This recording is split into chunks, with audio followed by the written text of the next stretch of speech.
చార్ధామ్ యాత్ర చెయ్యాలన్నది ప్రతి ఒక్కరి కల.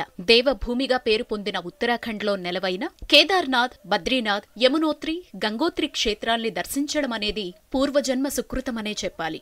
ఎప్పుడు యాత్ర చేసినా చేయకపోయినా ఈ ఏడాది ఈ యాత్ర చేయడమనేది తప్పనిసరి. పరమ పవిత్ర ఈ క్షేత్రాల్ని సందర్శిస్తే సాక్షాత్ కైలాస వైకుంఠాల్లో కాలుమోపినట్లే, మనకున్న సకల దోషాలు తొలగినట్లే. మనిషి జీవితంలో ముఖ్యమైన గోచారాలు ఈ ఏడాది వరుసలో ఉన్నాయి. మార్చి 29న శని గోచారం, మే 14న గురుగోచారం, మే 18న రాహు కేతు గోచారం వస్తున్నాయి.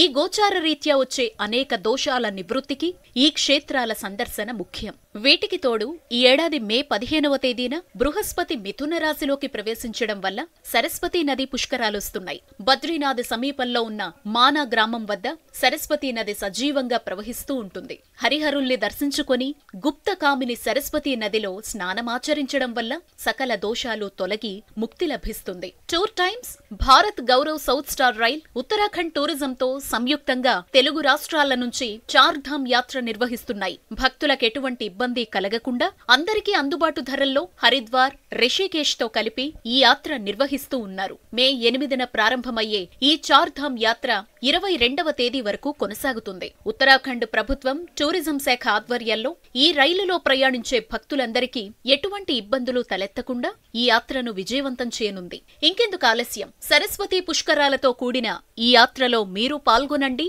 హరిహరుల ఆశీస్సులు పొందండి.